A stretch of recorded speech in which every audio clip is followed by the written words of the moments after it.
Hari Asyura, hari yang paling enak banget buat kita dapat semua karunia-karunianya Allah SWT. Gitu ya. Jangan lupa santunin anak yatim pada hari Asyura, sedekah kepada orang miskin pada hari Asyura, kemudian nambahin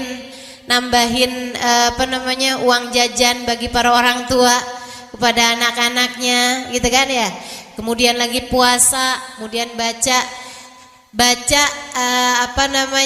zikiran hasbunallah wa ni'mal wakil, ni'mal maula wa ni'man nasir, dan juga lanjutkan dengan baca doanya. Ada doanya tuh, ada ketulis, tinggal baca aja. Kalau mau tambahan zikir apa Ustazah? Boleh tuh baca ayat kursi sebanyak 360 kali. Kalau yang kemarin belum baca tanggal 1, itu boleh juga dibaca tanggal 10 atau hari Asyura.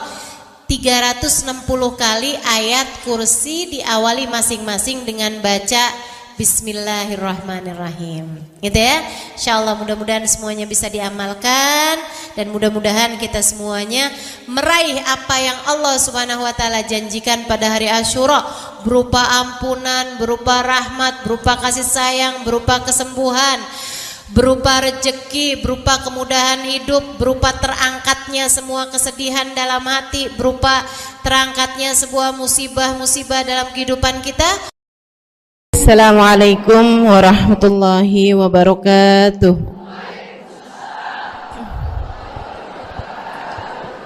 Alhamdulillah, wassalatu wassalamu ala Rasulillah Muhammad ibn Abdillah wa ala alihi wa sahbihi wa man walah. Subhanaka la ilma lana illa ma 'allamtana innaka antal alimul hakim. Rabbi syrah li sadri wa yassir li amri wahlul 'uqdatan min lisani yafqahu qawli, amma ba'du. Bismillahirrahmanirrahim. Hari Asyura juga hari Allah ngasih, adik-adik saudariku sekalian, hari Allah Subhanahu wa taala mengeluarkan Nabi Yunus dari dalam perut ikan. Nabi Yunus nih kesian bener, ninggalin kaumnya. Sebenarnya bukan niat ninggalin sih, cuman didakwahin bertahun-tahun kagak ada yang beriman satupun, padahal baik-baik, tetangganya baik. Kalau Nabi Yunus lewat nih pada senyum, Yunus apa kabar, gitu kan. Yunus kemana, mau belanja gitu. Itu pada nawarin berbaik-baik orang-orangnya. Nabi Yunus sakit dijengukin, tapi Nabi Yunus ngajakin beriman, pada nggak mau. Kalau Nabi Yunus ngomong pada senyum-senyum, tapi nggak ada yang pada mau beriman. Nah, ini kan nyebelin ya, nyebelin banget gitu. Nabi Yunus lama-lama ya udah dah, kayaknya nih nggak menjanjikan nih. Kaum Nainawa namanya. Kaum Nainawa nih kayaknya, orang di kampung Nainawa nih kayaknya nggak menjanjikan. Ya udah dah, saya mau hijrah aja dah. Nabi Yunus bawa pakaiannya, bawa uangnya, Nabi Yunus pergi, kemudian ikutan kapal laut yang pergi belayar ke negara yang lain. Nah, di kapal itu juga pada banyak yang kenal Nabi Yunus, karena Nabi Yunus ini orang terkemuka, orang terpandang, anaknya seorang yang terpandang juga di kampung Nainawa situ. Yunus bin Matta nama ayahnya ya. Ayahnya namanya Matta. Teman-teman sekalian, udah tuh Nabi Yunus lagi ada di dalam perahu, dapat sehari 2 hari, tiba-tiba saat perahu itu, kapal itu ada di tengah-tengah lautan, lagi nggak musimnya, kapalnya terombang-ambing, datang badai yang sangat dahsyat sekali. Waduh, pada ini ya nih, terombang-ambing di atas kapal. Nah, kodenya keluar. Semua penumpang kumpul sini. Udah sambil pegangan nih, pada kumpul semuanya. Ini bukan waktunya badai. Ini juga bukan tempatnya badai, bukan musimnya badai.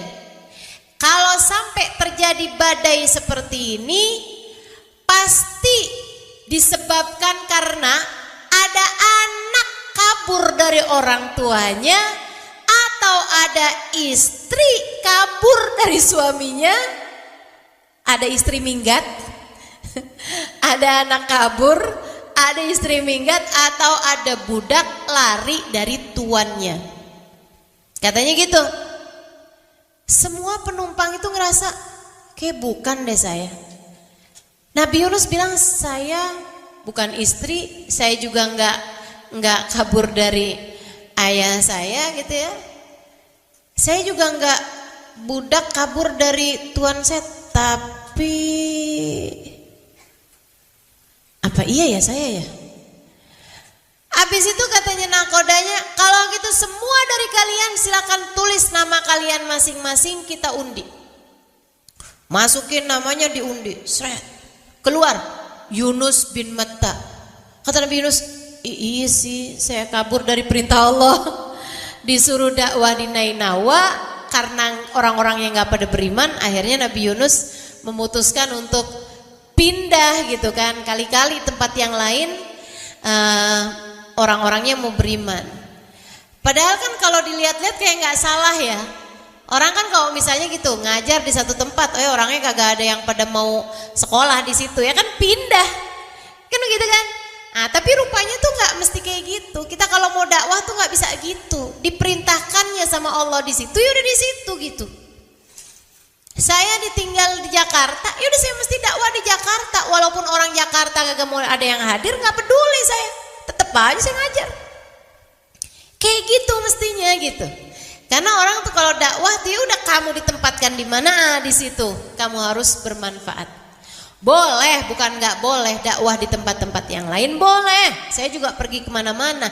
Tapi yang Jakarta itu harus yang menjadi prioritas. Sebab kita tinggal di situ, kita bermanfaat di tempat di mana kita berada. Apalagi para nabi. Para nabi itu ada surat utusannya, diutusin di Nainawa. Nah kenapa kamu kabur? Jadinya itu kapal oleng. Katanya nakodanya, tapi Yunus kamu kan bukan budak Yunus. Kali-kali salah nih, kocok lagi. Dikocok lagi. Keluar lagi Yunus bin Matta. Nabi Yunus tuh kan saya. Akhirnya terus orang bilang, sekali lagi. Kenapa sekali lagi? Karena ikannya belum nyampe. Ikan pausnya belum nyampe ke situ. Jadi Allah pikir, diundi lagi keluar Yunus bin Matta. Ayo kita lempar Yunus. Mereka pun guncang Nabi Yunus, dilemparkanlah. Pas banget tuh Allah bukain mulutnya ikan paus yang udah nyampe ke situ. Begitu keluar, begitu Nabi Yunus dilemparkan, blok, masuk tuh ke dalam perutnya ikan paus. Masya Allah, namanya Nun ya. Ikannya nih namanya ikan Nun. Gede banget ikannya. Teman-teman sekalian, akhirnya terus ikannya begitu ada Nabi Yunus di dalam, ikannya masuk kemudian ke dalam dasar lautan. Wow, Nabi Yunus ya ampun, nasib dalam perut ikan. Gak bisa lihat, gak bisa gerak, gak bisa ngapa-ngapain. Saya kalau lagi sumpek saya ingetin Nabi Yunus deh nih. Saya bilang lagi sumpek kayak apapun gak apa-apa. Saya gak sesumpek Nabi Yunus. Saya kalau sumpek masih bisa mandi, masih bisa sholat, masih bisa sujud, masih bisa bikin teh manis panas, masih bisa bikin Indomie pakai rawit. Iya kan? Masih apa-apanya nih, masih ada deh yang bisa kita kerjain. Nabi Yunus dalam perut ikan bisa ngapain coba? Nggak bisa apa-apa deh, Masya Allah. Terombang-ambing dalam perut ikan berhari-hari lamanya. Nggak ngelihat tangannya, nggak ngelihat kakinya di mana, udah nggak bisa lihat. Dalamnya perut ikan, dalamnya dasar lautan, dalamnya malam, nggak bisa lihat apa-apa. Fi dhulumatin thalath. Kata Allah Subhanahu wa taala, Yunus berada dalam 3 kegelapan. Gelap dalam perut ikan, gelap dalam lautan, dan gelapnya malam ketika sedang malam. Waduh, benar-benar Nabi Yunus sumpek di atas sumpek. Itu Nabi Yunus dalam perut ikan, dari yang asalnya nyalah-nyalahin keadaan, dari yang lagian nih Ya saya emang salah sih kabur dari Nainawa, tapi kan emang orang-orangnya tuh juga nggak pada ikutan saya tuh. Lagian kenapa sih mereka nggak beriman aja gitu? Kan mereka kalau beriman kan mereka pada selamat ya. Waduh terus tuh Nabi Yunus menyalah-nyalahkan keadaan, nyalah-nyalahin orang dan lain sebagainya. Habis itu orang ikannya kalau lagi lapar dia makan ikan. Dia makan ikan gitu kan, masuk ke dalam nih tinggal tulang-tulangnya. Ya ampun, Nabi Yunus udahlah susah dalam perut ikan, ketusuk-tusuk meduri. Malah bener nasib Nabi Yunus. Masya Allah, berhari-hari lamanya deh melayang-layang dalam perut ikan. Jangan dikata urusan lapar, haus, terombang ambing gak jelas tuh dalam perut ikan. Ya Allah, tinggal kayak badannya udah lemes, udah gak bisa apa-apa. Berhari-hari lamanya. Sampai kemudian Nabi Yunus sadar, ya Allah, kemungkinannya berapa persen saya itu dilempar ke lautan, pas banget ada ikan ngebuka perut, ngebuka mulutnya. Kok bisa pas banget gitu? Ya gak? Ini kan kalau dicari persentasenya itu nggak kebayang, nggak bisa tuh, nggak bisa pas banget gitu, set gitu kan nggak mungkin. Tapi kok bisa kejadian gini nih? Semuanya karena ada yang ngatur. Siapa yang ngatur? Allah. Kita kan juga sering banget tuh ngerasa, ya ampun, udah jatuh tertimpa tangga. Istilahnya gitu kan? Ya ampun kok kayak sial banget ya nasib saya hari ini. Ya kok bisa ngepas banget ya, udah lah begini, datang begini, ininya begini. Ya ampun, kesel banget dah. Teman-teman sekalian, saya sering kali mengingatkan, ketika satu perkara berada di luar kendalimu, itu adalah cara Allah mengingatkanmu bahwasanya kendali segala urusan memang tidak pernah berada dalam kendalimu. Semua kendali ada pada Allah. Yang ngatur hidup kita nih dek, bukan kita sendiri dek, Allah. Adik-adikku sayang, yang ngatur hidupmu tuh bukan kamu sendiri, tapi Allah SWT yang nentuin kamu jadi anaknya Bapak Fulan, Ibu Faltana, Ibu Fulana. Kamu mukanya begini, gitu ya. Kamu kulitnya warnanya ini, rambutnya keriting apa lurus apa ikal mayang. Nah itu udah ada ketetapannya masing-masing deh, bukan ada dalam pengaturan kamu. Nggak ada dalam aturan kamu, kamu nggak bisa ngatur apa-apa. Nanti malam kamu akan tidur jam berapa, bukan kamu yang ngatur. Di luar kendalimu ada sekalian. Besok paginya kamu akan bangun jam berapa, nggak dalam aturan kamu. Walaupun kamu usahain pakai alarm ini itu apa segala macam, tetap aja bangunnya pada waktu yang telah ditetapkan Allah. Betul apa enggak? Sering enggak kamu udah pakai alarm, tahu-tahu bangun kesiangan juga, ternyata alarmnya lupa dihidupin. Saya pernah tuh kejadian kayak gitu, kesel banget dah. Masya Allah, Masya Allah. Teman-teman sekalian, ya emang Allah tuh mau ngasih tahu gitu, Halimah, yang ngebangunin kamu kan alarm, tapi aku. Kamu usaha betul, kamu usaha, tapi sandaranmu, andelanmu jangan kepada alarm. Karena semua urusan andelannya ada pada Allah. Kendali urusan tersebut, remote-nya adanya sama Allah. Remote-nya segala urusan itu nggak ada dipegang sama orang, nggak ada ceritanya saya pegang remote-nya langit, nggak ada. Yang pegang kendali remote-nya alam semesta ini yang pegang Allah. Bahkan hatimu yang pegang Allah kok kendalinya. Jadi teman-teman saudaraku sekalian, ini Nabi Yunus begitu menyadari hal tersebut, Nabi Yunus bilang, la ilaha illa anta. Tidak ada yang ngatur hidup saya kecuali Engkau. Tidak ada pengendali dalam hidup saya selain Engkau ya Allah. Subhanaka, maha agung Engkau, maha mulia Engkau, maha segala-galanya Engkau ya Allah. Inni kuntu minadh-dhalimin. Emang saya yang salah. Kenapa saya ditugaskan di Nainawi, ternyata saya malah pindah, malah minggat, malah kabur. Saya meninggalkan negara tersebut tanpa beristikharah, tanpa minta apa yang menjadi keputusanmu ya Allah. Nih teman-teman sekalian, Nabi Yunus pun berulang-ulang mengucapkan kata tersebut. La ilaha illa anta subhanaka inni kuntu minadh dhalimin. La ilaha illa anta subhanaka inni kuntu minadh dhalimin. Terutama dengan hatinya. Ya Allah, maha suci Engkau ya Allah, maha agung Engkau ya Allah. Saya yang salah ya Allah, emang saya enggak benar ya Allah. Saya nih ya Allah yang banyak dosanya ya Allah. Saya ya Allah yang salah ya Allah.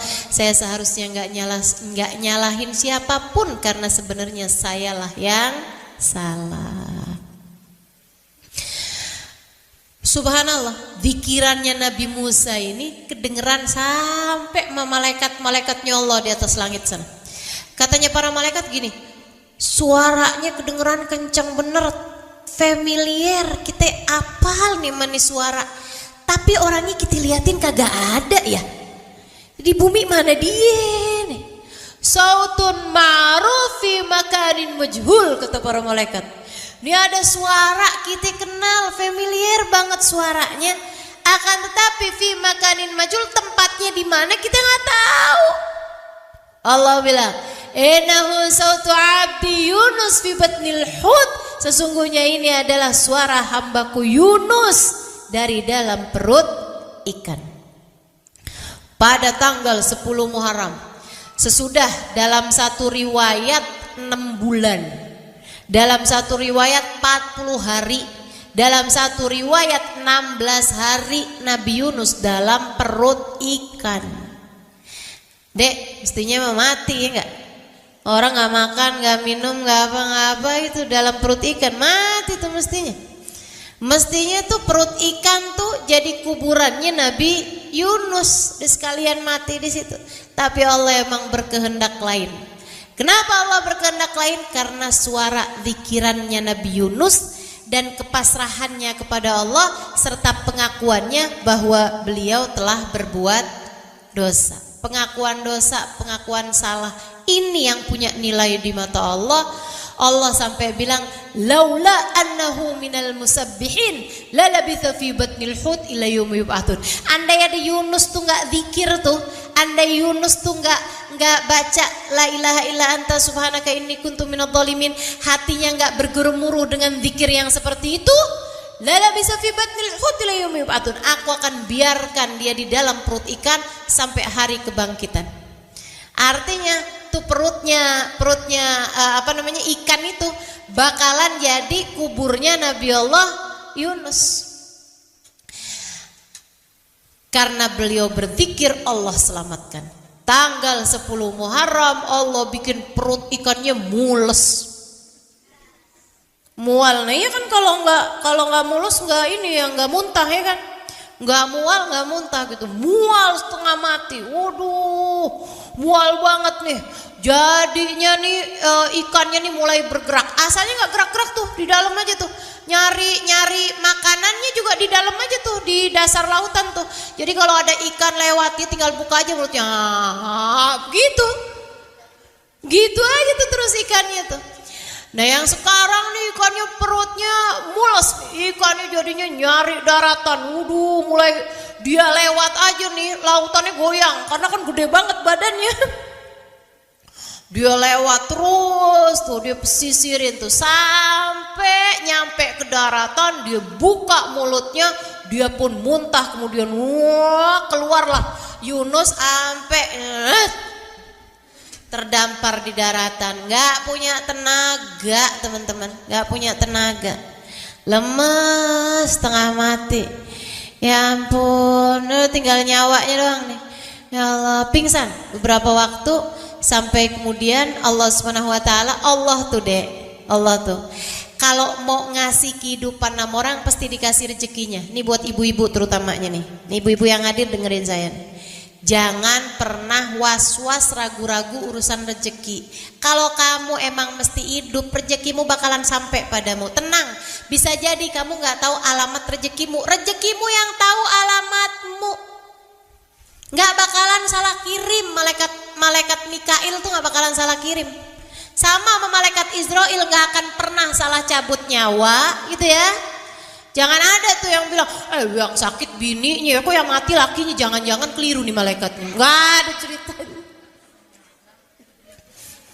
Nggak ada ceritanya malaikat Israel keliru nyabut nyawa. Sama halnya malaikat Mikail nggak bakalan keliru bagi-bagi rezeki, teman-teman. Nggak ada ceritanya. Jadi nggak usah khawatir.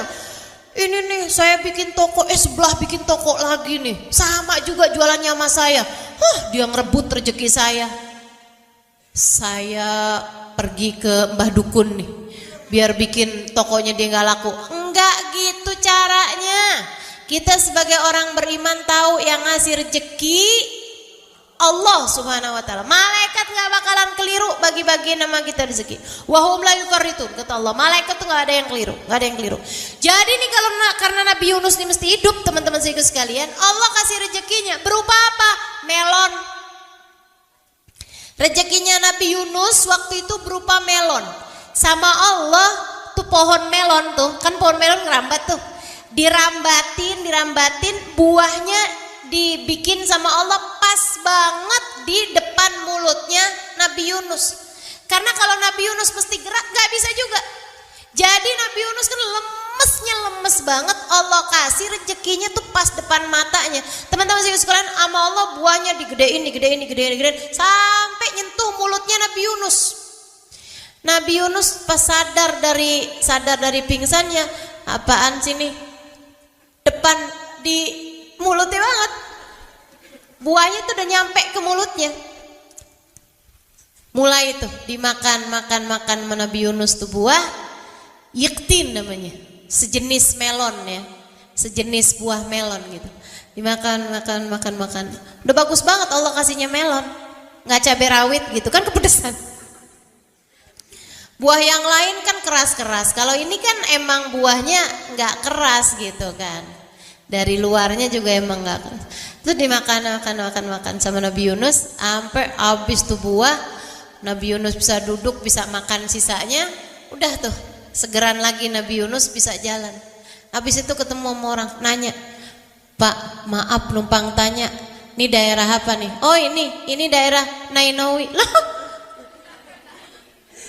kabur dari situ nyampe ke situ juga. Ini daerah Nainawa katanya. Ya Allah, kampungnya balik lagi ke Nainawa. Ya udah deh, berdakwah lagi Nabi Yunus sampai orang-orang pada beriman. Nah, poinnya adik-adik, teman-teman saudara sekalian saya muliakan, hidup itu jangan jauh-jauh dari Allah, sang pengendali kehidupan. Ingat-ingat nih, nasihat abah saya pernah ngasih nasihat sama saya, "Nak, hidup ini yang paling penting adalah nasib. Dalam hidup nih yang paling penting adalah nasib. Nasib itu semuanya ada dalam kendali Allah. Kalau kamu kepengen nasib kamu bagus dalam hidup, jangan pernah tinggal Allah. Jangan mau jauh dari Allah, jangan mau ninggalin Allah." Nah ini tuh Allah keluarkan Nabi Yunus dari dalam perut ikan tuh pada hari 10 Muharram atau hari Asyura. Maka nih yang ngerasa lagi sumpek, lagi susah, lagi gak enak hati, lagi aduh kayaknya terluka batinku, merana jiwaku, galau hatiku, gitu ya. Yang kayak lagi bolak-balik nih, gue perlu healing nih, bolak-balik tinggal healing mulu ya. Ini teman-teman saya sekalian, silahkan untuk semakin mendekat kepada Allah Subhanahu wa taala dengan selalu bergantung kepadanya. Deketin Allah bukan hanya pada hari Asyura, tapi memang hari Asyura hari yang paling enak banget buat kita dapat semua karunia-karunianya Allah Subhanahu wa taala. Gitu ya. Jangan lupa santunin anak yatim pada hari Asyura, sedekah kepada orang miskin pada hari Asyura, kemudian nambahin nambahin uang jajan bagi para orang tua kepada anak-anaknya, gitu kan ya. Kemudian lagi puasa, kemudian baca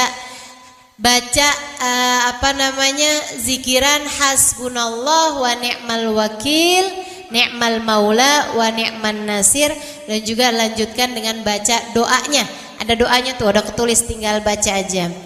Kalau mau tambahan zikir apa Ustazah? Boleh tuh baca ayat kursi sebanyak 360 kali. Kalau yang kemarin belum baca tanggal 1, itu boleh juga dibaca tanggal 10 atau hari Asyura. 360 kali ayat kursi, diawali masing-masing dengan baca Bismillahirrahmanirrahim, gitu ya. Insyaallah mudah-mudahan semuanya bisa diamalkan, dan mudah-mudahan kita semuanya meraih apa yang Allah Subhanahu wa taala janjikan pada hari Asyura, berupa ampunan, berupa rahmat, berupa kasih sayang, berupa kesembuhan, berupa rezeki, berupa kemudahan hidup, berupa terangkatnya semua kesedihan dalam hati, berupa terangkatnya sebuah musibah-musibah dalam kehidupan kita. Mudah-mudahan Allah kabulkan kita dan menjadikan salah satu di antara mereka yang meraih itu semua. Ala hadhihi niyyah bi kulli niyatin salihah jami'ah syamilah ila hadratin nabi. Al-Fatihah. Assalamualaikum warahmatullahi wabarakatuh. Alhamdulillah, wassalatu wassalamu ala rasulillah Muhammad ibn Abdillah wa ala alihi wa sahbihi wa man walah. Subhanaka la ilma lana illa ma 'allamtana innaka antal alimul hakim. Rabbi shrah li sadri wa yassir li amri wahlul 'uqdatan min lisani yafqahu qawli, amma ba'du. Alhamdulillah, ibu-ibu sekalian saya muliakan, hadiah indah di mana Allah mengizinkan kepada kita untuk menghadapnya. Bukan main. Siapa kita ini sampai diizinkan Allah untuk bolak-balik menghadap kepada Allah Subhanahu wa taala dalam salat-salat kita. Saya pernah dengar dari para guru-guru kami, guru-guru saya, mereka mengatakan di saat orang salat, di saat kamu salat, di saat saya salat, bukan hanya karena saya mau salat, kamu mau salat, akan tetapi karena kamu dianggap mulia di mata Allah, sehingga Allah izinkan dirimu untuk menghadap padanya.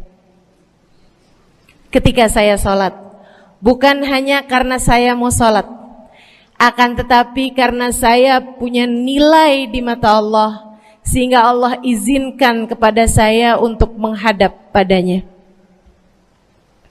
Sebaliknya, ketika kamu tidak mau sholat, bukan hanya karena kamu tidak mau sholat, akan tetapi karena kamu sudah jatuh dalam pandangan Allah, terhina dalam pandangan Allah, sehingga Allah tidak lagi mengizinkan kepadamu untuk menghadap kepadanya.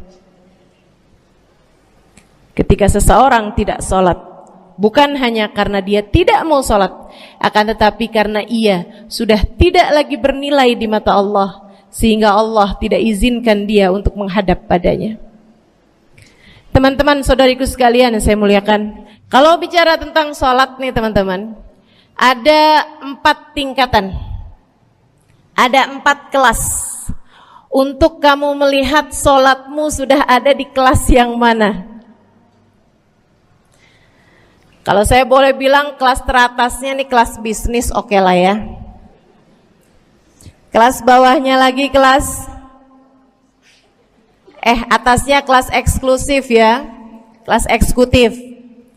Terus bawahnya lagi kelas bisnis, bawahnya lagi kelas, tapi ada 4 kelas, bawahnya lagi kelas gerbong. Nggak naik dalam kereta nih ya. Kelas yang paling bawah kita bahas nih, kelas gerbong nih. Kayaknya naik di atasnya nih ya, gerbongnya. Teman-teman sekalian, orang yang di saat mengerjakan sholat, dia kerjakan juga, tapi merasanya sebagai beban. Ya ampun, udah maghrib aja, baru juga asar. Ya ampun, males banget dah. Ini gak ada rusuh nih. Kita kan lagi jalan-jalan nih. Kita kan lagi belanja nih di Tanah Abang. Itu jamaah aja gimana sholatnya? Nah ini orang-orang yang menganggap sholatnya sebagai beban. Malas kalau disuruh sholat, terutamanya subuh. Terutamanya sholat subuh. Ini Allah ceritakan orang-orang yang seperti ini adalah kelompoknya orang munafik. Naudzubillah. Alladzina idza qamu ila sholati qamu kusala. Orang-orang yang kalau disuruh sholat bangun juga sih, tapi malas banget. Setan nih nemenin dia, kayak naroin batu di atas kepalanya, bikin dia berat mau ngerjain sholat. Kalau lagi tidur, ngipas-ngipasin matanya, bobo aja lagi. 5 menit lagi, 5 menit lagi. Bangun-bangun udah siang. Pernah terjadi padamu?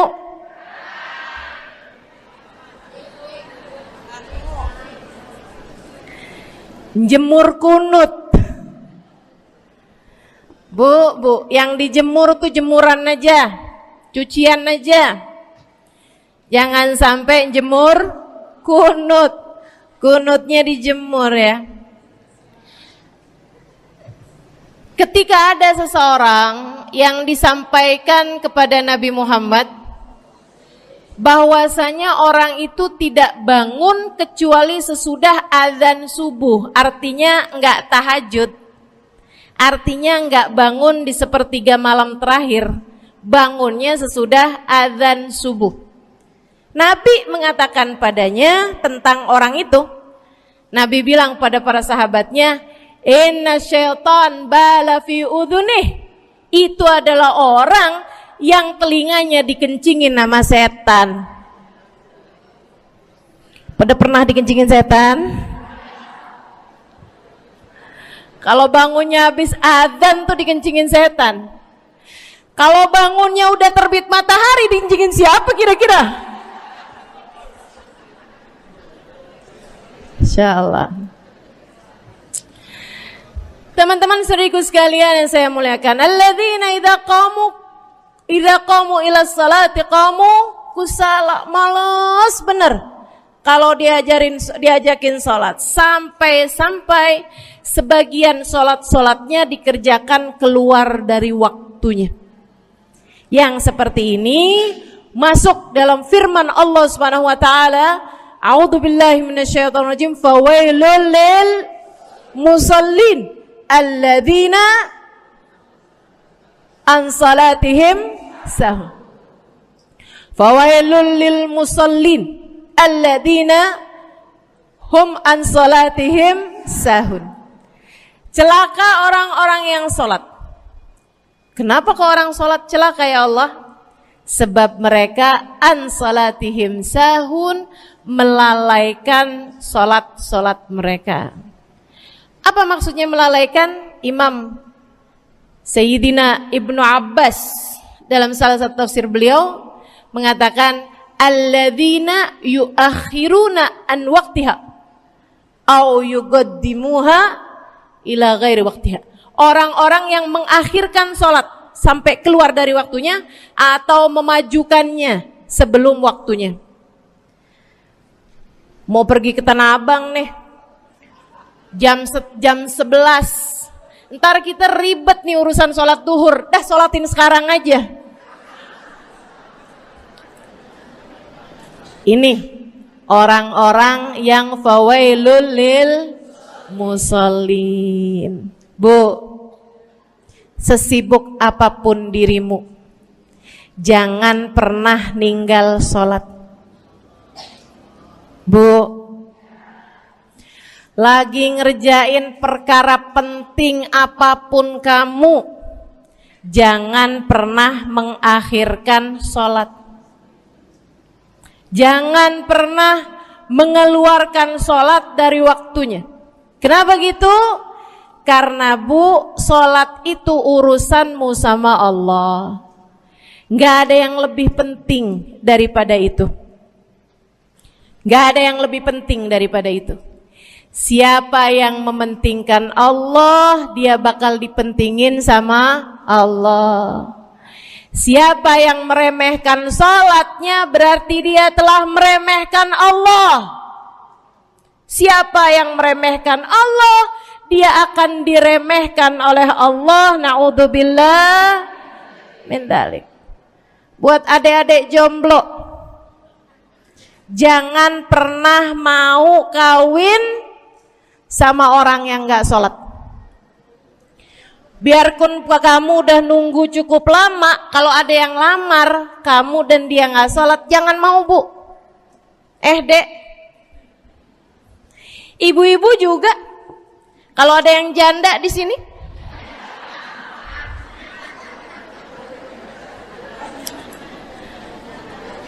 terus ada yang lamar kamu, walaupun di garasinya ada kijang,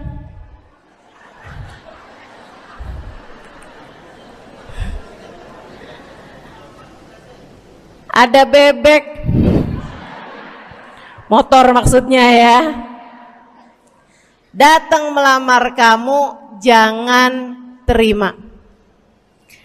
Orang yang gak sholat, kamu jangan mau jadi istrinya. Kenapa? Saya kasih tahu ya, Allah aja dia tinggalin, apalagi kamu.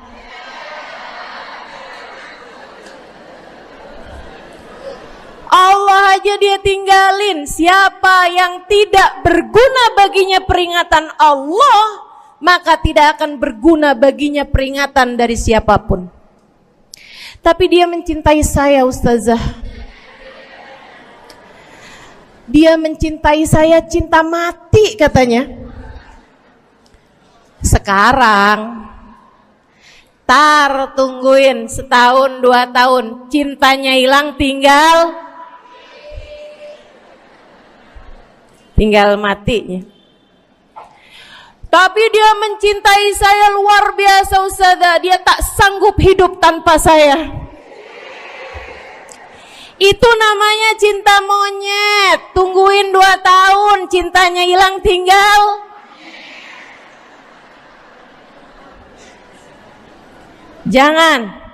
Jangan temenan sama orang gak sholat. Dia telah jatuh di mata Allah.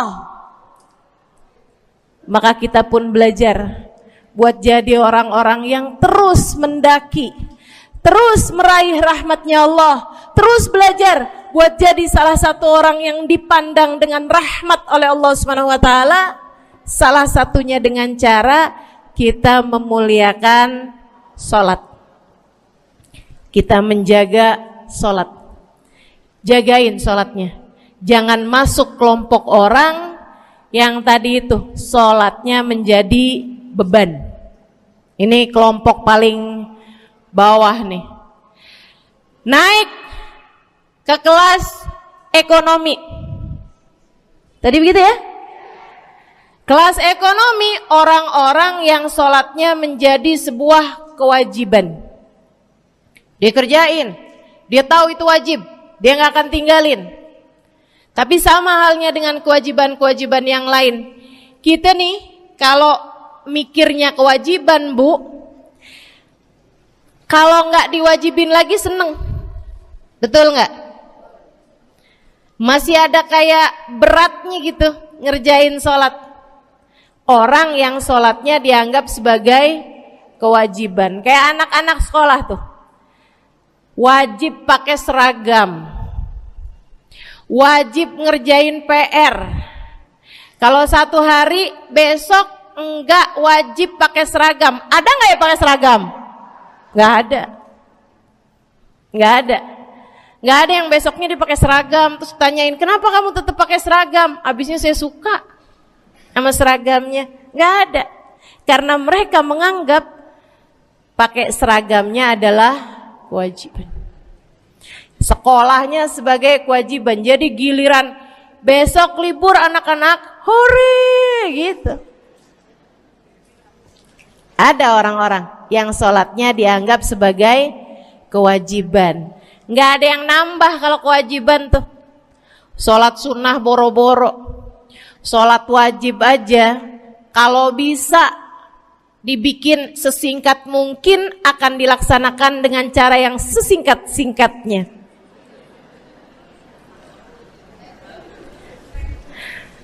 Habis ruku i'tidal sujud cepet bener ya. Malaikat raqib sama malaikat atid nih udah tahu aja kalau dia sholat. Habis ghairil maghdubi alaihim waladdallin. Malaikat atid bilang sama malaikat raqib, kulhu, catat kulhu udah pasti.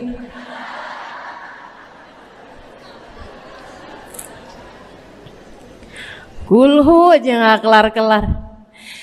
Teman-teman saudariku sekalian yang saya muliakan, sholatnya dianggap sebagai sebuah kewajiban, nggak nambah dengan sunnah, namanya wajib. Kita naik lagi insya Allah. Sholatnya kita naikkan dari yang kewajiban, kita naik menjadi kelas bisnis. Sholatnya sebagai sebuah kebutuhan. Bu, mudah-mudahan nih ibu-ibu, teman-teman semuanya yang sedang menyimak kajian pada hari ini, saya doakan, karena saya berharap saya pun juga didoakan agar menjadi salah satu orang yang sudah berada dalam tingkatan ini. Sholat kita tahu adalah kebutuhan kita. Sama kayak kebutuhan makan, Bu. Ibu kenyang nggak kalau makan nasi doang 2 piring? Kenyang. Siapa yang bilang nggak kenyang? Kalau kamu makan nasi doang sepiring, kenyang apa nggak kenyang? Kenyang. Akan tetapi pasti ibu-ibu mau nambah dah. Nambah apaan? Lauk.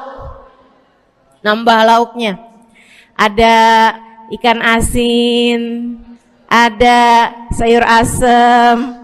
Langsung pada lapar nih. Ada sambal. Masya Allah, ada tempe goreng. Udah Bu ya, tetangga lewat kagak nyadar. Masya Allah. Teman-teman sekalian, kita nambah, bahkan udah kenyang pun kita masih cari lagi tambahan. Makanan apa nih yang bisa kita makan? Karena kita tahu makan adalah sebuah kebutuhan kita. Kita perlu sama makan. Kita butuh sama makan. Maka demikian pula dengan orang-orang yang sholatnya sudah dia tahu adalah sebagai sebuah kebutuhan. Cukup sih duhur 4 rakaat, dia nambah. Ada qobliyahnya, ada ba'diyahnya. Jam-jam 9 pagi nggak ada sholat wajib sih, tapi pengen ngemil, ya Bu ya, dengan cara kerjain sholat duha. Malam-malam abisnya isya, ampun mau tidur, ingat katanya Nabi, pesannya kepada Sayyidina Abu Hurairah, wasani habibi, kata Abu Hurairah, an utir qabla an anam. Kekasih saya Nabi besar Muhammad, kata Abu Hurairah, kasih pesan pada saya untuk jangan tidur sebelum sholat witir. Jadi habis kelar sholat isya langsung sambung sama witirnya. Dia tahu sholatnya adalah sebagai sebuah kebutuhan. Kebutuhan. Saya butuh untuk sholat karena saya butuh kepada Allah. Saya perlu sholat karena saya perlu kepada Allah. Saya perlu sholat karena saya tahu urusan saya sebesar apapun saya rasakan adalah kecil dalam pandangan Allah. Saya perlu sholat karena permasalahan dalam hidup saya yang saya rasakan sebesar gunung di atas pundak saya, di atas punggung saya, di hadapan Allah tak sampai seperti setitik debu yang mudah saja untuk Dia angkatkan dari kehidupan saya. Maka kita pun menjadikan sholat sebagai sebuah kebutuhan. Lagi sakit, jangan ninggalin sholat. Kenapa? Kamu menghadap kepada yang punya kesehatan. Lagi banyak utang, jangan ninggal sholat. Sama, jangan utang lagi. Karena kamu menghadap kepada pemilik segala kekuasaan, pemilik dunia dan akhirat, pemilik semua uang di atas muka bumi ini adalah Allah.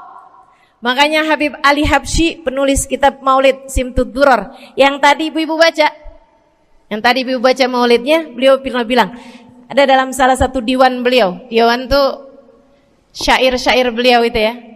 Ali idza qad marid syafahu fi'lus shalah la'alla syirru sifa fi wad'i tilkal jibah. Kata beliau, Ali nih kalau lagi sakit, nih Habib Ali ya, beliau tuh padahal punya amal ibadah sangat banyak, tapi Habib Ali bilang, Ali idza qad marid syafahu fi'lus shalah. Ali nih kalau lagi sakit, sembuhnya sama sholat. Sembuhnya sama sholat. La'alla sirru sifa. Rasa-rasanya memang Allah letakkan rahasia kesembuhan ada pada fi wad'i tilkal jibah, terletakkannya jabhah kita, dahi kita di tempat sujud. Di sana semua permasalahan-permasalahan dalam hidupmu menjadi ringan. Saat kamu meletakkan dahimu di tempat sujud, kamu berbisik lirih kepada Allah, akan tetapi suaramu didengar sama yang punya arsy. Akan tetapi suara bisikanmu didengar segenap malaikat-malaikat yang ada di atas langit. Kemudian mereka mendoakanmu sehingga Allah mengatakan wasjud waqtarib, sujudlah kamu. Posisi sujudmu itu waqtarib akan membuatmu menjadi dekat dengan Allah Subhanahu wa taala. Sujudlah dan mendekatlah kepadaku, kata Allah. Agrab ma yakunul 'abd min rabbih fahuwa sajid, kata Nabi Muhammad. Fa'akthiru fihi du'a faqamin an yustajabulah. Tempat terdekat seorang hamba dengan Tuhannya adalah saat dia sedang sujud. Maka perbanyaklah doa dalam sujudmu, kata Nabi Muhammad. Doamu sangat mungkin diijabah oleh Allah. Apalagi kalau doanya kamu haturkan di sepertiga malam yang terakhir. Saat-saat di mana kebanyakan manusia di sekelilingmu yang lalai berada dalam tidurnya, berada dalam alam mimpinya. Para ulama tuh sampai bilang, Bu, dari kehususannya sepertiga malam yang terakhir, orang yang ngerjain maksiat aja sepertiga malam yang terakhir tuh tidur. Ibu nggak pernah tahu orang-orang pulang diskotik jam berapa? Nggak tahu ya, sama. Tapi Bu, yang pasti mereka tuh sepertiga malam yang terakhir malah pada pulang, malah pada tidur gitu. Orang maksiat aja itu sama Allah dibuat tidur tuh di jam-jam yang biasanya turun rahmatnya Allah. Allah mau milih Allah mau milih nih mana nih hamba-hambaku, pilihan-pilihanku, akan aku bangunkan untuk menghadapku. Kemudian Allah Subhanahu wa taala bertanya, hal min mustaghfirin, hal min taib, hal min talibi hajatin faunilahul matalib. Siapa nih di antara kalian yang lagi mohon doa, minta pertolongan, mohon ampunan, akan aku beri, kata Allah Subhanahu wa taala, sebab kalian meminta pada waktu yang paling aku suka. Kalau punya hajat minta. Kapan mintanya? Dalam sujud. Kapan sujudnya? Dalam sholatmu di sepertiga malam yang terakhir.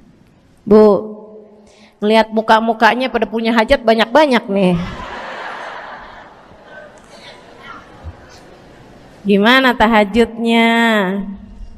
Mudah-mudahan Allah jadikan kita salah satu di antara mereka yang menyibukkan diri di sepertiga malam yang terakhir, insyaallah. Sampai-sampai Bu ya, saya tinggal lama di kota Hadramut dulu. Orang-orang di Hadramut, orang awamnya, itu kalau mereka punya anak kecil umur 1 tahun, 2 tahun, 3 tahun tuh, punya anak bayi, balita gitu. Kalau mereka bangun di sepertiga malam yang terakhir, mereka akan membangunkan anak-anaknya walaupun buat main. Alasannya 2. Yang pertama, agar mereka terbiasa bangun di jam-jam segitu. Nantinya kalau besarnya mereka jadi udah kebiasaan bangun di jam segitu, gampang ngerjain tahajud. Alasan yang kedua, ibu-ibu sekalian, agar anugerah, karunia, rahmat, pemberian Allah yang Allah turunkan di sepertiga malam yang terakhir, anak-anak mereka pun berhak untuk mendapatkannya karena mereka tidak sedang dalam keadaan tidur dan dalam keadaan berjaga. Kan kebalik orang kita. Anak-anak kita, cucu-cucu kita kalau bangun jam segitu kita tidurin lagi, masih malam nak, masih malam. Mama masih ngantuk nak. Masya Allah. Ibu, saya punya ibunya guru saya. Saya punya guru salah satunya dan yang tercinta di hati saya, Sayyidil Habib Umar bin Hafid. Guru saya. Beliau punya ibu namanya Hubabah Zahra. Almarhumah, baru meninggal masa-masa deket pandemi. Ya Bu ya, baru aja beberapa tahun silam meninggalnya. Itu ibu-ibu sekalian punya anak kalau nggak salah 12. Kalau nggak salah 12 anak beliau. Laki-laki 5. Kalau saya nggak salah ya, mohon maaf kalau saya salah. Kemudian yang perempuan 7. Semuanya soleh-solehah. Semuanya Bu jadi orang-orang yang luar biasa, yang terutamanya anak yang pertama yaitu Habib Ali Masyhur jadi mufti pada zamannya di Kota Tarim. Sampai wafatnya beliau masih sebagai mufti. Mufti itu Bu, permasalahannya umat semuanya ada di meja beliau untuk beliau selesaikan. Anak yang laki-laki yang paling kecil, Al Habib Umar bin Hafid, menjadi kita tahu semuanya ya, orang soleh, ulama, waliullah. Ibu-ibu sekalian, kita mau tahu nih anak-anak soleh-solehah semacam itu ibunya kayak gimana gitu. Karena Bu, mohon maaf, walaupun memang Nabi Nuh, nabinya udah soleh, anaknya nggak soleh, kan begitu ya? Ada juga sih, tapi secara mayoritasnya Bu, buah jatuhnya tak jauh dari emaknya begitu, anaknya kurang lebih begitu. Anaknya begitu, emaknya biar kita nggak lihat, kita udah bisa ngebayangin kayak apa orangnya. Ibu-ibu sekalian, nih anak-anaknya Hubabah Zahra, Masya Allah semuanya. Kita mau tahu ibunya kayak gimana. Satu cerita aja tentang Hubabah Zahra. Ibu-ibu sekalian, anaknya cerita, Hubabah Zahra, Umi, anak perempuannya, dia bilang seumur hidupnya nggak pernah ninggal tahajud. Bu, dari awal balik sampai meninggal tidak pernah meninggalkan tahajud. Jauh banget ya? Sama siapa? Tahajud semalam, seminggu libur. Kelakuan siapa itu? Hubabah Zahra gak pernah ninggal tahajud kecuali satu malam. Satu malam itu beliau tuh lagi ada hajat besar, maksudnya lagi kayak ada acara pernikahan, kemudian beliau juga kelelahan, kecapean, baru tidurnya juga jam-jam 2, jam-jam mau jelang pagi Bu ya. Kelewatan tahajud. Bangun pas azan subuh. Ibu beliau bangun dengan gemeteran. Beliau bangun dengan menggigil padahal nggak musim dingin. Beliau bangun, azan, azan, innalillahi wa inna ilaihi rajiun. Azan, azan, astagfirullah, astagfirullah, ya Allah, astagfirullah, astagfirullah, azan, ya Allah, ampuni Zahra ya Allah, ampuni Zahra ya Allah. Anaknya cerita, hari itu aku tidak pernah melihat ibuku berlelehan air mata sepanjang hari lebih daripada hari tersebut. Hari itu kami melihat ada seorang perempuan berlelehan air mata beristighfar memohon ampun kepada Allah karena satu malam dalam hidupnya beliau meninggalkan tahajudnya teman-teman. Masya Allah, Masya Allah. Tiap kali makan inget gitu, ya ampun tadi malam gak tahajud, samihni ya Rab, samihni ya Rab, sampai gak enak makan. Insyaallah, insyaallah. Mudah-mudahan Allah jadikan keagungan sholat ada dalam hati kita. Sholat kita jadi kebutuhan. Insya naik tingkat eksekutif teman-teman. Tadi saya ulangin lagi dah, karena ibu-ibu kan suka rada lupaan. Kelas yang paling bawah, kelas apa tadi? Gerbong. Menjadikan sholatnya sebagai beban. Kelas berikutnya menjadikan sholat sebagai kewajiban. Naik lagi menjadikan sholat sebagai kebutuhan. Tingkat terakhirnya ada hamba-hamba tercinta di sisi Allah yang menjadikan sholat mereka sebagai sebuah hiburan dalam hidupnya, hobi dalam hidupnya. Diawali, dicontohkan oleh baginda kita Nabi besar Muhammad yang mengatakan dalam hadis sahihnya, wa ju'ilat qurratu aini fis shalah, wa ju'ilat qurratu aini fis shalah. Dijadikan, kata Nabi Muhammad, Allah telah menjadikan, dijadikan li untukku qurrat aini, kesenanganku dalam kehidupan, kebahagiaanku ada pada, hobiku ada pada as-shalah, salat. Nabi itu orang yang kesenangan beliau, hobi beliau adalah salat. Kana idza faza'ahu amrun aladha ila shalah. Kata para sahabat meriwayatkan, Nabi kalau lagi dengar kabar-kabar yang gak enak segera menuju kepada sholat. Nabi kalau udah ada kabar-kabar Rasul pasukan kita terkalahkan di medan peperangan, Nabi ngelihat Bilal. Kemudian Nabi Muhammad nanya, udah dekat waktu sholat Bilal? Sebentar lagi Rasul, arihni bihaya Bilal, arihni bihaya Bilal.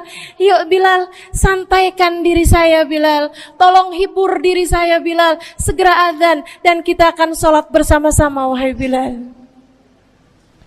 Kesenangan beliau, hobi beliau dalam sholat, dalam hidup adalah sholat.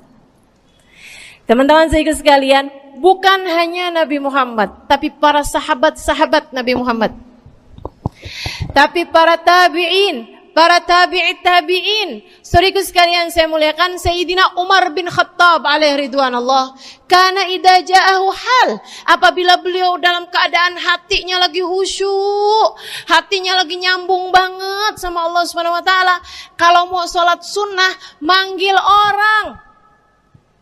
Beliau salat dalam masjid, ada orang mau salat sunnah, ada orang lagi baca Quran dipanggil sama beliau. Kamu saya bayar ya. Kamu duduk sebelah sini saya nih, baca Qur'annya deketan saya sini, kamu saya bayar. Buat apaan wahai Sayyidina Umar? Buat negur saya, ngingetin saya lagi sholat nih. Oh, usah dibayar Tuan. Yaudah kalau gitu kamu duduknya sebelah sini ya. Tugas saya apa Tuan? Kalau kamu lihat saya sholat berdirinya kelamaan, ingetin saya buat ruku. Kalau kamu lihat ruku saya kelamaan gak bangun-bangun, ingetin saya buat bangun. Kalau kamu lihat sujud saya kelamaan, ingetin saya buat duduk. Karena saya sekarang ini kalau lagi berdiri baca Al-Quran, lupa buat ruku. Dari nikmatnya bacaan Quran beliau. Baik Tuan. Sholat, baca Fatihah, habis itu baca Quran, surat Al-Quran. Dapat selesai satu, kok masih enak. Baca lagi, masih enak lagi, baca lagi. Yang sebelah beneran nih gak ruku-ruku. Beliau berdiri kemudian bilang, Tuan ruku. Gak kedengeran. Beliau berdiri deketin telinganya, Tuan ruku. Belum kedengeran juga. Ruku. Allahu Akbar. Sayyidina Umar bin Khattab. Tabi'in. Sayyidina Ali Zainal Abidin pernah lagi sholat, rumahnya kebakaran teman-teman. Sholat sunnah di waktu malam, rumahnya kebakaran. Orang-orang pada teriak-teriak, Tuan harik, nar, ya ibn binti Rasulillah, wahai anak dari cucunya Nabi Muhammad. Tuan, ada api di sekitarmu. Tuan, kebakaran. Tuan, kebakaran. Allahu Akbar. Sami Allahu liman hamidah, enggak lihat apa-apa. Habis selesai sholat baru lihat, kebakaran nih rupanya.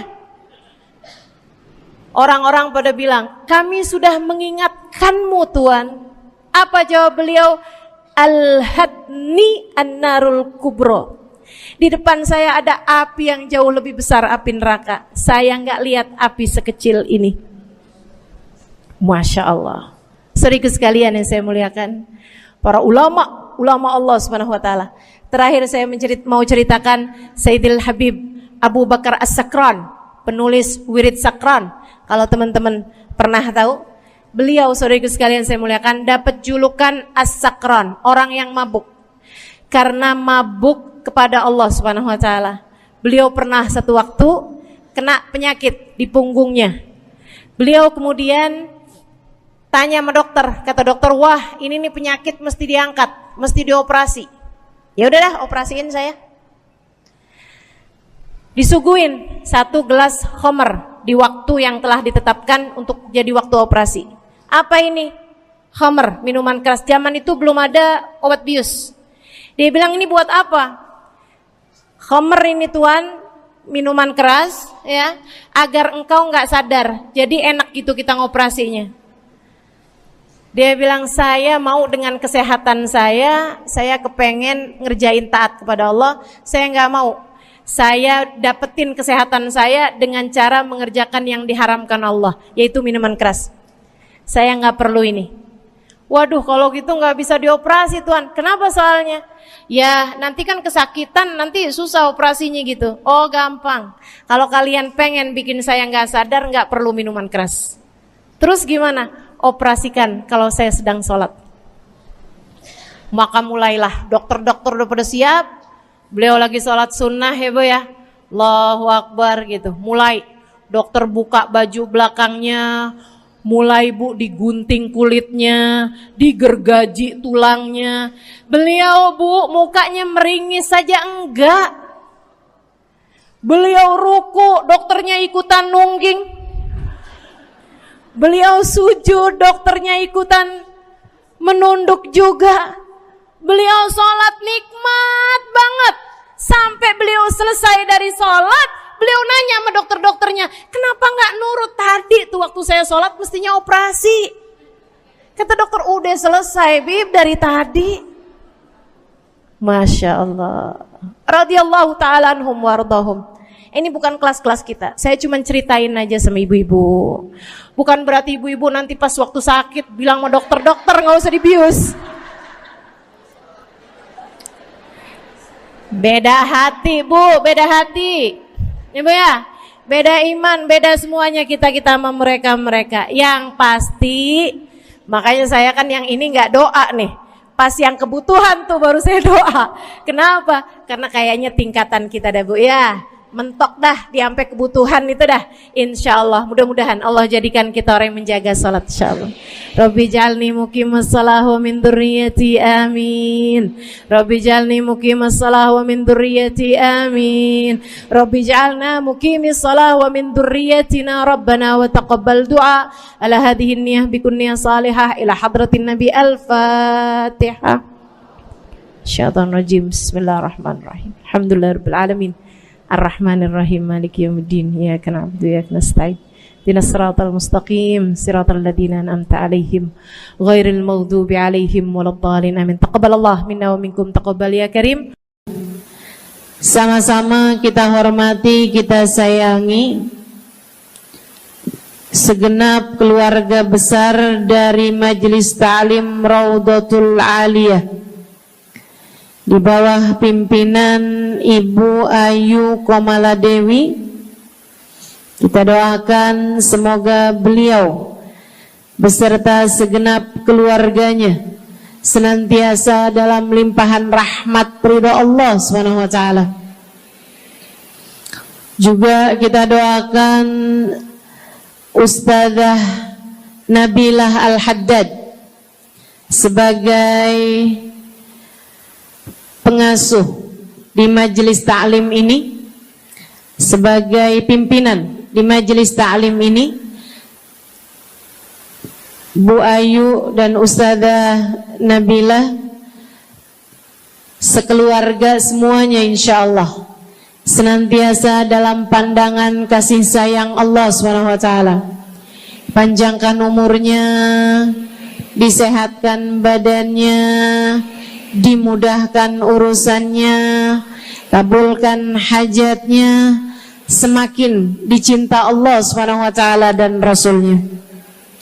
Para ustadzah, para hubabah, para syarifah, para pimpinan pondok pesantren, para pimpinan majelis ta'lim, yang mudah-mudahan semuanya dalam limpahan rahmat ridha Allah SWT, serta tentu saja semua yang hadir di majelis ini, baik ibu-ibu, kakak-kakak, adik-adik, anak-anak, yang mudah-mudahan semuanya dirahmati Allah, disayang Allah, dibahagiakan Allah, diistiqomahkan jalannya menuju ridha Allah Subhanahu wa taala insyaallah, diistiqomahkan jalannya menuju surga Allah Subhanahu wa ta'ala.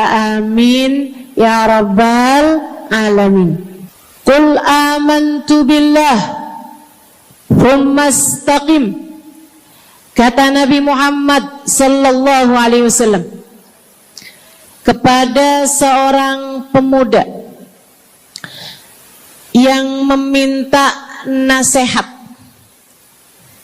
ya Rasulullah ausini, wahai Rasul, tolong nasihati aku.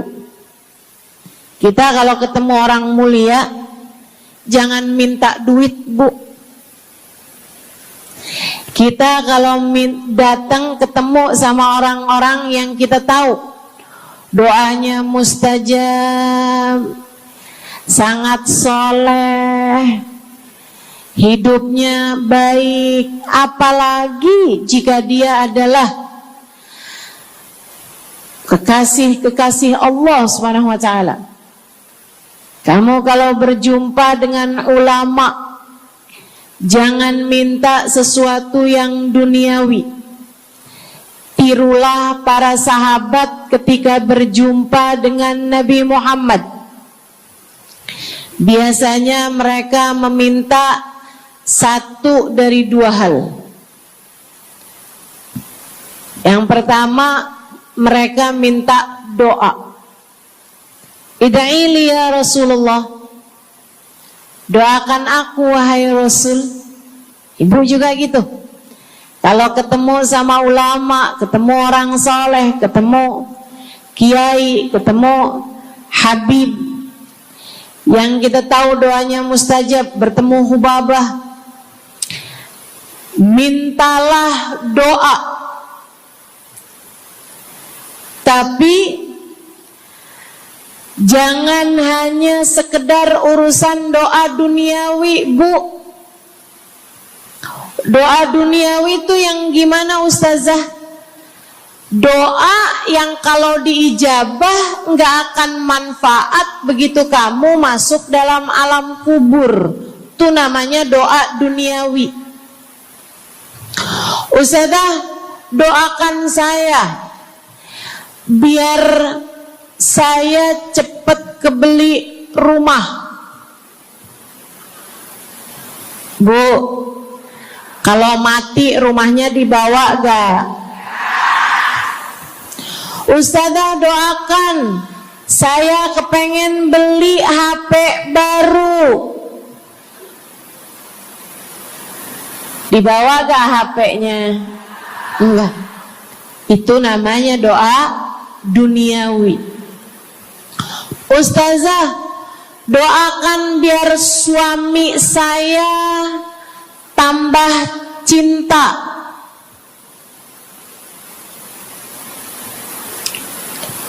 Kalau mati suaminya dibawa gak, Bu? Walaupun kamu mau, dia gak bakalan mau, Bu.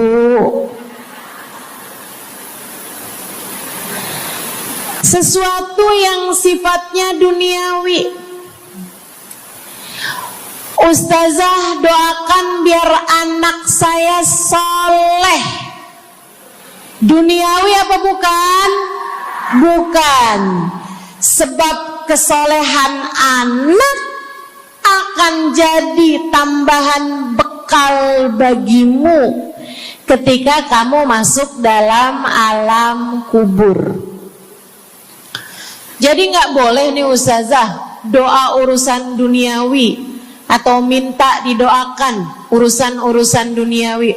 Boleh, tapi jangan cuma itu. Nanti takutnya kamu nyesel. Kalau selama di dunia kamu doanya hanya untuk urusan dunia, takutnya begitu masuk dalam kuburan sudah tidak ada lagi doa yang akan Allah ijabah untukmu ketika kamu ada dalam alam kubur nanti. Sayang. Jadi kalau doa, prioritaskan urusan akhirat. Insya saya berasa banget jadi orang yang sering dimintain doa sekaligus juga sering minta doa. Saya kalau ketemu orang soleh, ketemu habaib, ketemu hubabah, saya akan minta doa, nggak pernah minta duit saya. Ida'ili ya hubabah, ida'ili ya habib. Serius sekalian, sebagai orang yang sering juga dimintain doa, Ustazah doakan saya. Banyak tuh. Saya merasakan perbedaannya saat saya ada di Tarim sama ketika saya sudah pulang dan kembali ke negeri ini.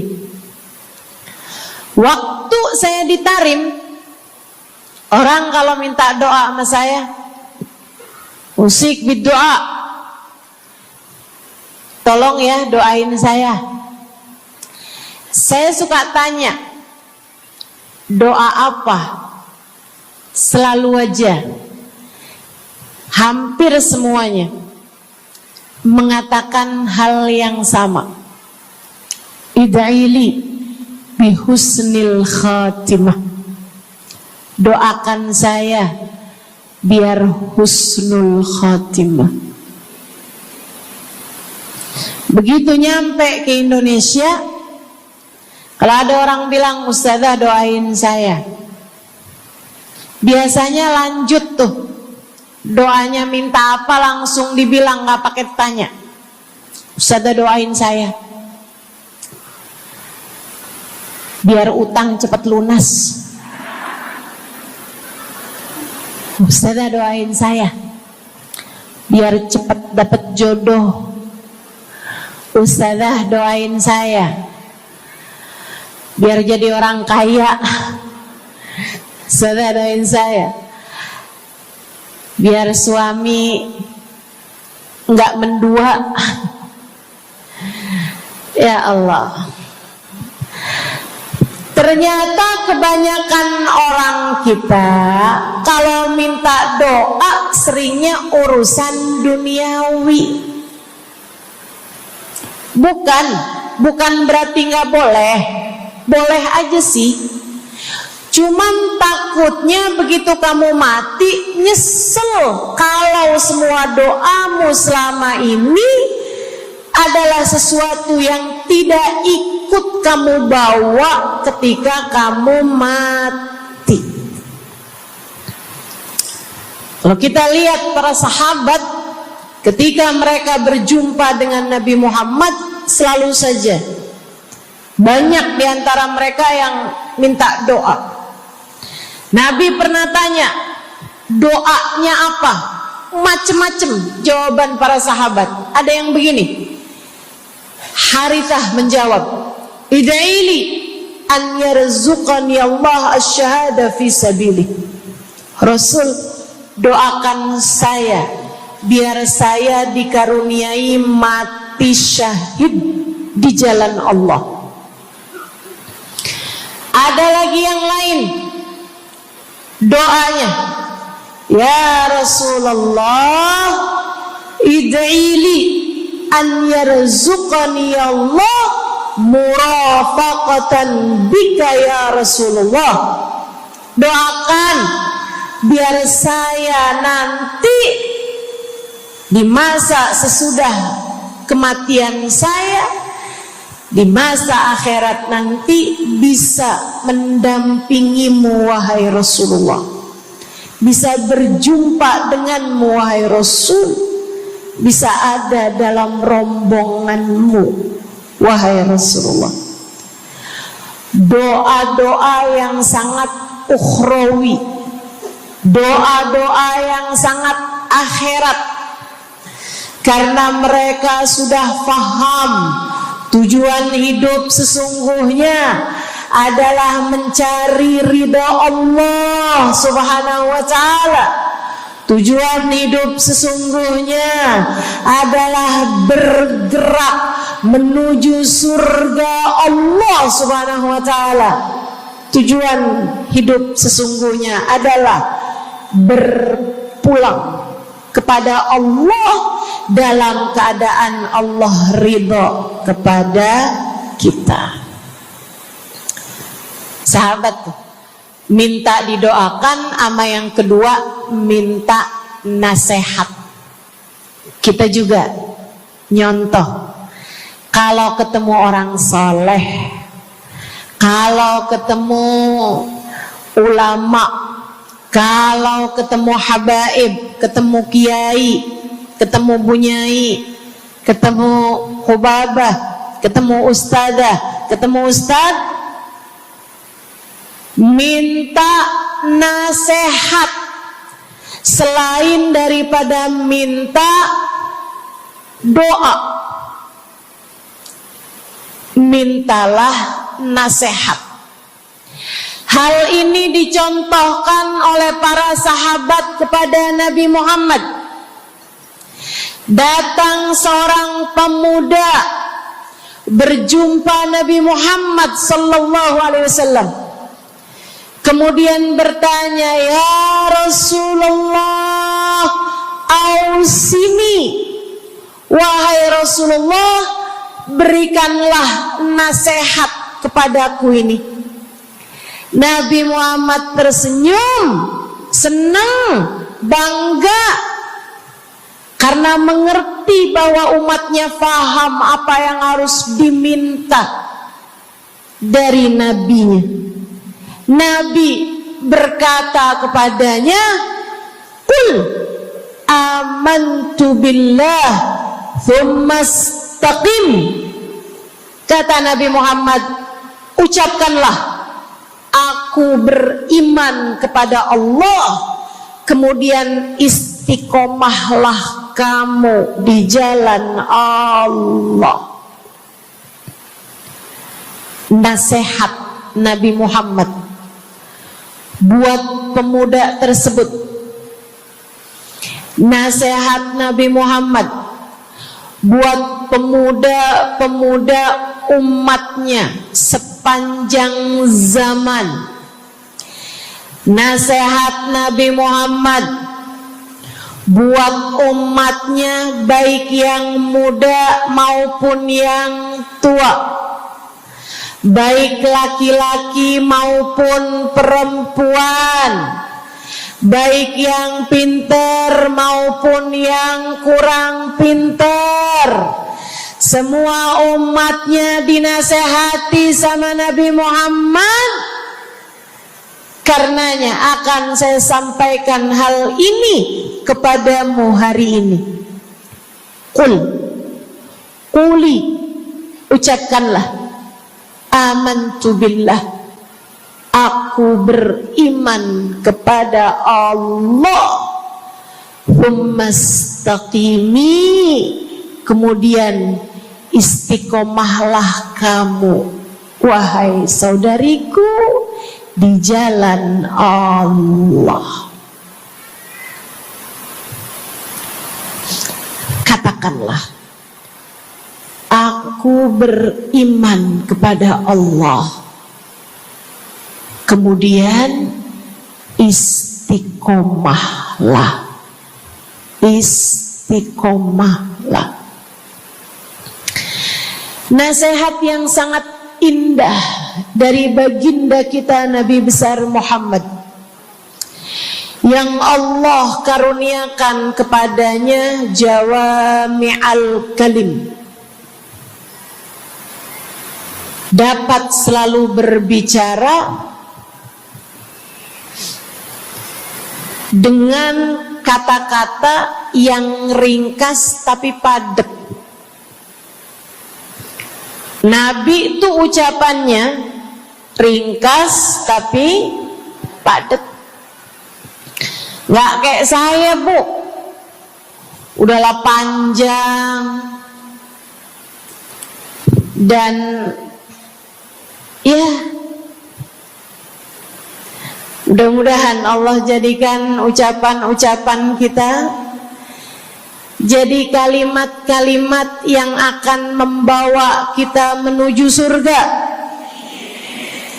Jadi ucapan-ucapan yang akan bawa kita menuju ridha Allah SWT. Ibu-ibu, kita sama-sama belajar biar kalau ngomong itu enggak panjang-panjang, akan tetapi bermutu, berkualitas. Terutama Bu, ibu kalau ngomong sama anak-anak ibu, kadang-kadang panjang bener.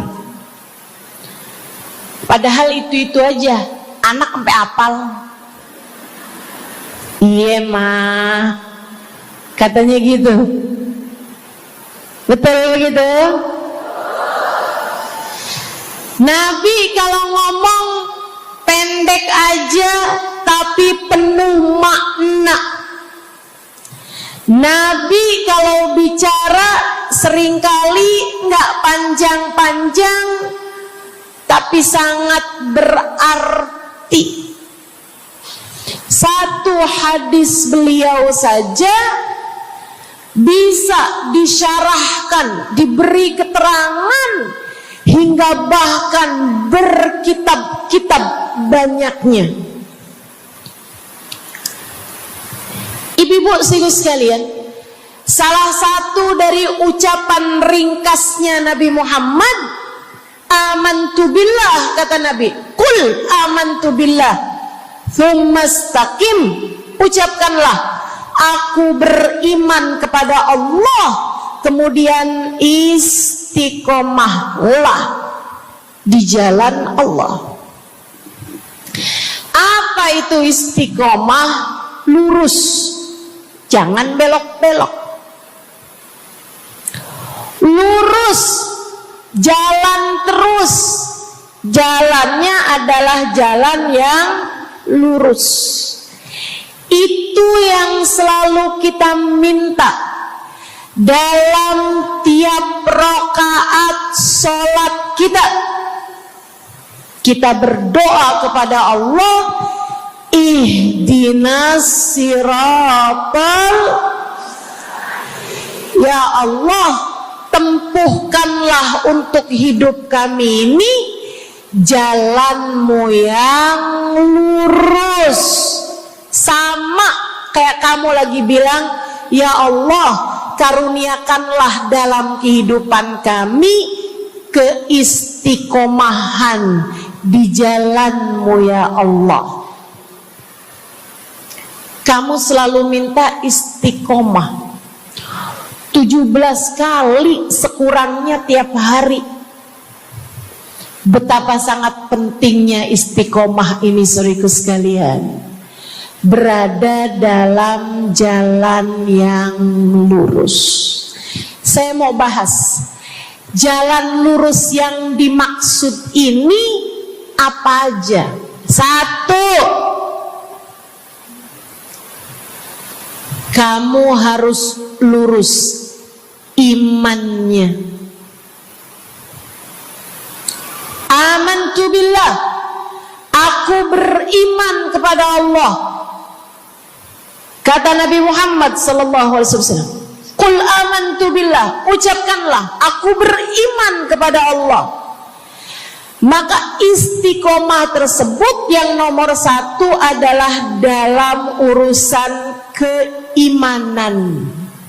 Bu, Kak, Dek, Nak, yang lurus imanmu. Iman yang lurus tuh yang gimana, Ustazah? Iman yang lurus adalah memahami 2 kalimat syahadat yang menjadi pintu gerbang keimananmu. Orang kalau masuk Islam, dia jadi orang yang beriman, dia mengucapkan kalimat syahadat. Apa itu? La ilaha illallah yang pertama, yang kedua Muhammad Rasulullah. Tidak ada Tuhan selain Allah. Itu harus kamu miliki dalam hatimu secara lurus, istiqomah. Gak ada Tuhan selain Allah. Jangan hari ini Tuhannya Allah, besoknya Tuhannya duit. Apapun aja yang disuruh sama duit, yang ada duitnya, yang haram-haram pun diterjang. Lah kenapa begitu? Saudaraku sekalian, qul amantu billah, ucapkan aku beriman kepada Allah, aku faham arti la ilaha illallah. Tidak ada Tuhan selain Allah. Tidak ada yang mengatur kehidupan selain Allah. Tidak ada yang memberi rezeki selain Allah. maka berimanlah kepada Allah. Kalau ada istri bilang sama suaminya, kalau kamu nanti pulang bawa duit, ahlan wa sahlan, selamat datang. Tapi kalau kamu pulang nanti nggak bawa duit, silakan tidur di luar.